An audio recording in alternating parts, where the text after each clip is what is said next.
देखिए स्वरूपानंद जी ने वहाँ पे जब किया था तो स्वरूपानंद जी के ब्रह्मलीन होने के बाद में ये जो आप बता रहे हैं ना, ये सारा एफिडेविट जो है ये इन्होंने भाई साहब ने पेश किया, श्री अभिव्यक्तेश्वरानंद जी ने।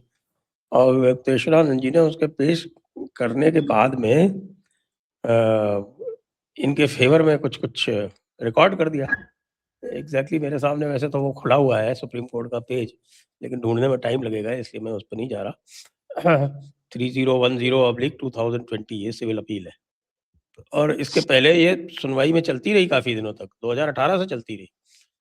2018 से चलने के बाद ये कन्वर्ट हुई सिविल अपील में जाके 2020 में, और उसके बाद फिर सामने से ये निश्चलानंद जी के एफिडेविट के साथ में लगाया गया कि साहब ये गलत कह रहे हैं। तीनों शंकराचार्य का नहीं है इसके पास, इनके पास। तो उन्होंने दूसरा इंटरिम ऑर्डर पास किया in terms of the prayers जो उसमें की गई थी, जो काउंटर एफिडेविट आया था उसमें जो प्रेयर्स की गई थी, जिसका हवाला उत्तर प्रदेश शासन ने दिया है आप इनको जो नोटिस दिया गया है उसमें, और उसमें ये कहा गया कि इनका कोरोनेशन ना किया जाए, इनके कोरोनेशन पर रोक है सुप्रीम कोर्ट की तरफ से। लेकिन ये कहते हैं नहीं मैंने तो पहले ही करा लिया था। यही बात स्वरूपानंद जी ने भी कही थी, यही बात स्वरूपानंद जी ने भी कही थी कि मैं सुप्रीम कोर्ट आने से पहले अपना कोरोनेशन कराया आया हूं। अब क्या करेंगे आप? What is done can not be undone वाली बात आ गई। एवरीथिंग कैन बी अनडन, क्या बात है। हाईकोर्ट ने तो अंडन ही किया था ना। वासुदेवानंद जी का इनका दोनों का अंडन किया था।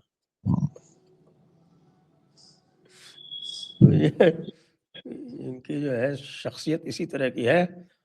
और बाकी भी निश्चलानंद जी ने जो जो कहा है वो तो बहुत अभूतपूर्व, वो तो कहते हैं ये ब्राह्मण ही नहीं है।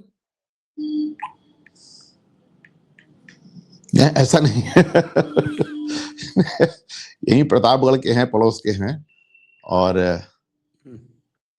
ये बात नहीं है। लेकिन देखिए पूरा इनका पूरा जो आप पूरा बैकग्राउंड देखेंगे प्योरली पॉलिटिकल, छात्र संघ के जरिए छात्र संघ चुनाव, छात्र संघ अध्यक्ष, और स्वरूपानंद जी को भी इन्होंने बहुत पॉलिटिकली हैंडल किया, उन्हीं के आगे पीछे घूमते रहते थे।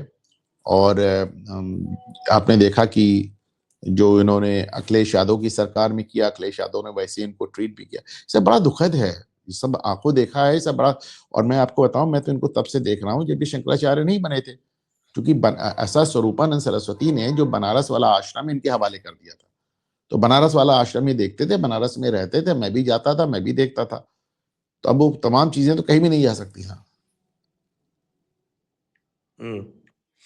तो अब क्या हो रहा है? अब ये औरंगजेब और ये सब क्या चल रहा है कहने के साथ? नहीं, मुझे देखिए मेला प्रशासन, मुझे मेला प्रशासन की ये गलती लगती है कि जब आपको मालूम था वो बंदा आ रहे हैं, वो उसको पालकी पे चढ़ के आ रहे हैं, तो आपने उनको पॉन्टून ब्रिज तक आने कैसे दिया? आपको उनके आश्रम में ही उन्हें रोक देना चाहिए था। इतने बड़े बड़े आश्रम होते हैं, अगर आप वहां रोकते हैं तो वहां पे कोई भगदड़ की स्थिति नहीं आती। लेकिन वो यहां तक आ गए। अगर कोई भगदड़ हो जाता तो कौन किसको किसको ब्लेम करता? इनको तो आश्रम में ही रोक दिया। इनफैक्ट मुझे तो लगता है कि जिस तरह का इनका नेचर है, इनको मेले में आने से ही रोक देना चाहिए था। भाई जब कोई नहीं आ रहा है तो आप कहां से चले आ रहे हैं? हाँ, तो अजीब ही सी बात है। नहीं, वो तो हर वक्त यही करते हैं ना। एक बार उन्होंने वो कौन सी वो शुरू की थी वहां पर, परिक्रमा का कुछ शुरू किया था काशी में, उसी पे तो इनकी मार पिटाई हुई थी वहां कि हम परिक्रमा करेंगे विश्वेश्वर मंदिर की। परिक्रमा का कोई पहले से तो कोई परंपरा है नहीं, लेकिन इन्होंने कहा हम परिक्रमा करेंगे, और उसमें बेचारे बटुकों की पिटाई होगी। इसमें भी बटुक मारे गए। अब उसमें भी, और जब ये मूर्ति विसर्जन वाला मामला था उसमें भी इन्होंने बहुत बात तमाशा किया था। तो इनको तो इनको साहब, इनको धरना शंकराचार्य कहते हैं हम लोग, आपको मालूम है? अच्छा। हाँ, यहाँ पर इस इलाके में इनको धरना शंकराचार्य कहा जाता है। धरना देने में एक्सपर्ट है ये। वही कर ही रहे हैं और क्या कर रहे हैं भाई, इनके पास टाइम कैसे निकलता अपने बाकी काम के लिए।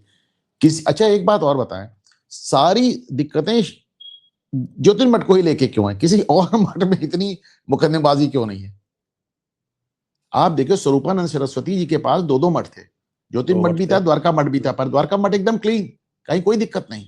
सारी प्रॉब्लम ज्योतिर्मठ को लेके था, आज भी सारी प्रॉब्लम ज्योतिर्मठ को लेके। वैसे ज्योतिर्मठ की तो हिस्टोरिकली चलती रहे ना। ब्रह्मानंद जी जब 1941 में उनको सभी ने सर्वसहमति से जब बनाया था, तो ब्रह्मानंद जी वो के पहले आखिरी कोई 250 साल तक वो पीठ खाली थी। 400 से 350 400 साल तक खाली रही, और ब्रह्मानंद जी आखिरी शंकराचार्य थे जो गैर विवादित थे। उनके बाद से लगातार विवाद है। अरे विवाद आरंभ ही स्वरूपानंद जी ने किया है वहां पे। नहीं, उनके पहले भी जो वो शांताराम क्या थे, वो उनके समय भी विवाद था। शांतानंद जी तो उनके बाद बने ना, ब्रह्मानंद जी के बाद। हाँ, उसमें शांतानंद जी में भी विवाद था। शांतानंद जी के पैरेलल खड़ा कर दिया स्वरूपानंद जी ने। तो और ब्रह्मानंद जी के 2 पीए थे। ब्रह्मानंद जी के 2 निजी सहायक थे, एक तो स्वरूपानंद सरस्वती और दूसरे महेश योगी। अच्छा। दूसरे जो ब्रह्मानंद जी, जिस समय स्वरूपानंद जी बने तो महेश योगी चले गए, तो बाद मतलब उस समय तक वो इन्हीं के साथ थे। बाद में इनसे फॉल आउट हो गया तो उन्होंने छोड़ दिया, और बाद में वो महेश योगी के नाम से जाने गए।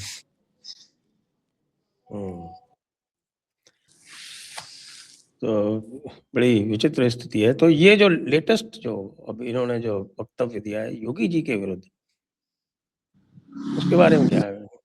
और ब्राह्मणों के सर्वमान्य नेता बन रहे हैं, और एकम सनातन दल भी इन्हीं की उपज थी। आपको पता है या नहीं पता? ये एकम सनातन दल के बारे में किसकी? एक एकम सनातन दल बना था ना 2024 में चुनाव आपको लड़ने के मालूम है लिए। इन्होंने 2 बार मोदी के खिलाफ चुनाव लड़वाया है। 2 बार इन्होंने 19 और 24 दोनों में मोदी के खिलाफ कैंडिडेट पेश किया।